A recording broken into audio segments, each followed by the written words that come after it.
Hello everyone, welcome back to Nirja education. આજે હું તમને એમ્પ્લીફાયર ઇનપુટ રજિસ્ટન્સ આરઆઈ વિશે જણાવીશ. તો તેમાં ટ્યુબ અને ફેટ એટલે કે એફઈટી જે એમ્પ્લીફાયરમાં જે ઇનપુટ રજિસ્ટન્સ હોય છે તે ખૂબ જ વધારે ઊંચી કિંમતના હોય છે. પરંતુ જો બાયપોલર ટ્રાન્ઝિસ્ટર છે તેમાં તે 50 અથવા તો અમુક હજાર ઓહમિકની રેન્જ ધરાવતા હોય છે. જો આપણને વોલ્ટેજ ગેઇનની અસર એટલે કે વોલ્ટેજ જે સોર્સ છે તે આપણને નીચે પ્રમાણે જોવા મળે છે. અહીંયા તમને જે આકૃતિમાં દર્શાવ્યું છે, અહીંયા આરએસ આપેલો છે, VS voltage source, RI V equal to IS into RS આપેલા છે. હવે આપણે જે વીએસ છે તો વીએસ એટલે કે વોલ્ટેજ સોર્સ એમાં જો ઘટાડો થતો જાય તો આરએસ અને આરઆઈ પર આધાર રાખે છે. અને આ જે વીએસ વોલ્ટેજમાં જે ઘટાડો થતો હોય છે તે આરએસ અને આરઆઈના ગુણોત્તરને લીધે મળે છે. અને તેના પરથી આપણને આવું ઇક્વેશન મળે છે, VI equal to VS cross RI upon RS plus RI. આને આપણે ઇક્વેશન નંબર 1 કહીશું. અને બીજું equation VS into 1/1 plus RS upon RI મળે છે. આને ઇક્વેશન નંબર 2 કહીશું. હવે RS more greater than RI હોય તો તે આરઆઈની સરખામણીમાં તે વોલ્ટેજ સોર્સ છે તેના સમપ્રમાણમાં હોય છે. પરંતુ જો આરએસ એ આરઆઈ કરતાં નાનો હોય તો જે આપણને આઉટપુટ વોલ્ટેજ મળે છે તે પણ નાનો મળે છે. અને આ ઇક્વેશન 1 પરથી આપણે પ્રાયોગિક રીતે આરઆઈની વેલ્યુ પણ આપણે શોધી શકીએ છીએ. જો સોર્સ વોલ્ટેજ હોય છે તેમાં ઇન્ટરનલ રેઝિસ્ટન્સ અને ઓપન સર્કિટ વોલ્ટેજ જેને કનેક્ટ કર્યા બાદ આપણે જો સોર્સના આધારે અને આપણે વીઆઈ જાણતા હોઈએ તો આપણે આઈઆરની વેલ્યુ એટલે કે ઇનપુટ રેઝિસ્ટન્સની વેલ્યુ પણ આપણે શોધી શકીએ છીએ. બીજી રીતે કહેવું હોય તો કે આપણે જો તેમાં જે જોડેલો અવરોધ હોય છે તેને જે એમ્પ્લીફાયરનો સોર્સ હોય છે તેમાં જે ઇનપુટનું મૂલ્ય હોય છે તેની વચ્ચે રાખી અને તેના વિરુદ્ધમાં વોલ્ટેજ માપી શકાય છે. અને તેના આધારે આપણે આઈએસ શોધી શકીએ છીએ. અને તેના પરથી આપણે ઇનપુટ રેઝિસ્ટન્સ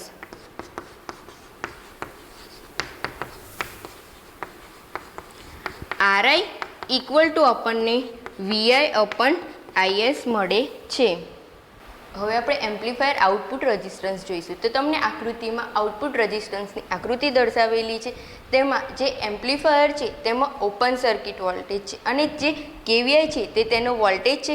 જેમાં કે છે કેને આપણે અચળાંક તરીકે લેવામાં આવે છે. લોડ આરઓ છે તેને આપણે વોલ્ટેજ વીઓ આપવામાં આવે છે.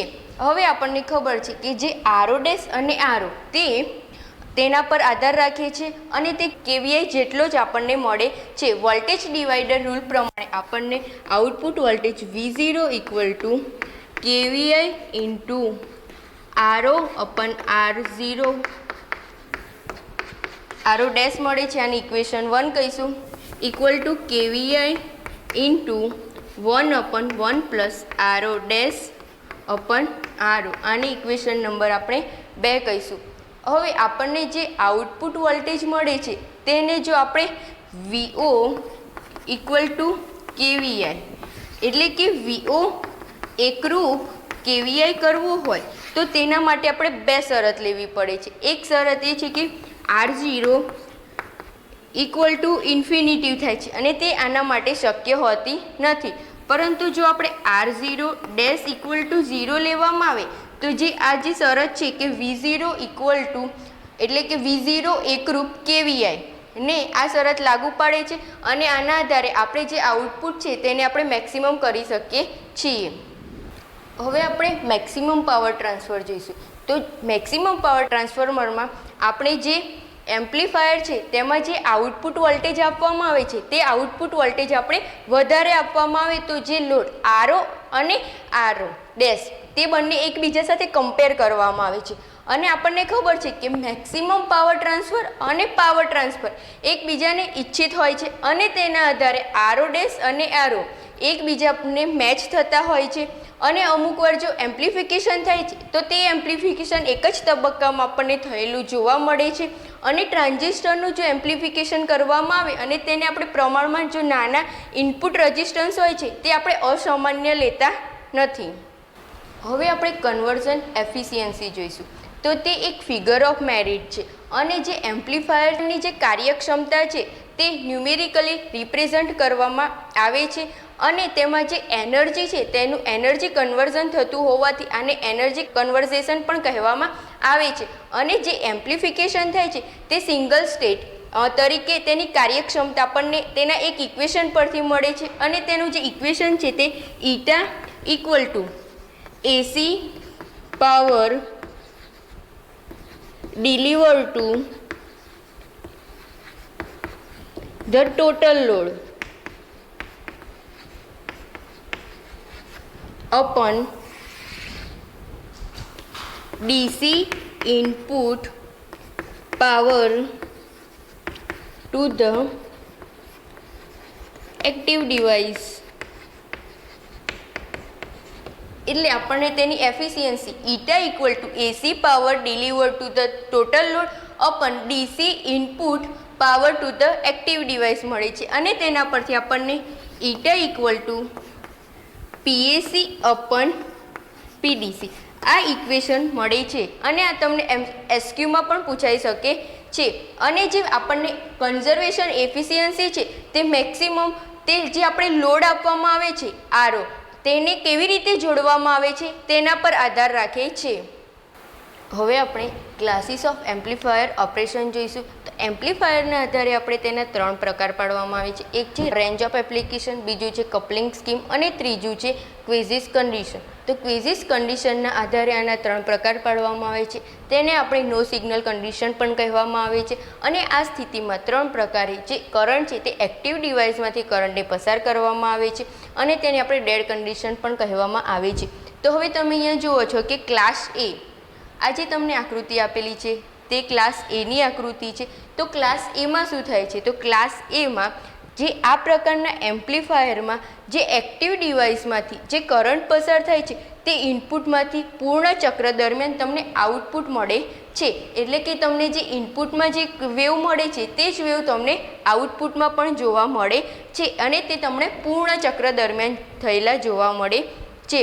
હવે આપણે ક્લાસ બીની વાત કરીશું. તો ક્લાસ બીમાં આ પ્રકારના જે એમ્પ્લીફાયર છે તેમાં જે એક્ટિવ ડિવાઇસમાંથી જે ઇનપુટના અર્ધચક્ર જેટલો તમને આઉટપુટ મળેલો જોવા મળે છે. અહીંયા તમને ઇનપુટ આપેલો છે અને અહીંયા તમને જેનો આઉટપુટ મળે છે તે ઇનપુટના અર્ધચક્ર જેટલો તમને મળેલો જોવા મળે છે અને આપણે આમાં 2 એક્ટિવ ડિવાઇસની જરૂર પડે છે અને તે 2 એક્ટિવ ડિવાઇસ માટે આપણે જો આપણો જે આઉટપુટ હોય છે તે પૂર્ણ ચક્ર મેળવવો હોય તો તેમાં આપણે વિવર્તિન પુશ પુલની જરૂર પડે છે અને તે આપણને પછી સાઇન વેવ જેવો મળે છે. હવે આપણે ક્લાસ સીની વાત કરીએ છીએ.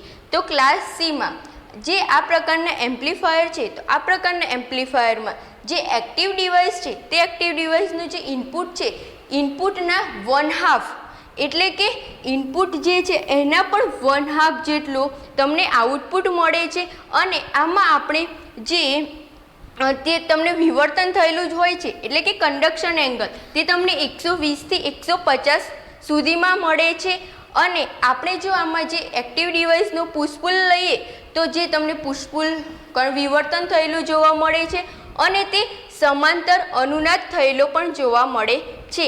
હવે જો આપણે ક્લાસ બી અને ક્લાસ સી વચ્ચે જે ઇનપુટ સિગ્નલને પસાર થવા દેવામાં ન આવે તો પાવર હોય છે તે ધીમે ધીમે ક્ષય પામતો હોય છે. જો ઇનપુટ સાયકલમાં એક્ટિવ ડિવાઇસમાંથી પસાર કરવામાં આવે અને તે ફૂલ અને હાફ વેવ વચ્ચેથી પસાર થાય તો તે આપણને ક્લાસ એબી એમ્પ્લીફાયર મળે છે. આ નિર્જય એજ્યુકેશન ચેનલને સબસ્ક્રાઈબ કરો, શેર કરો, લાઈક કરો. Thank you.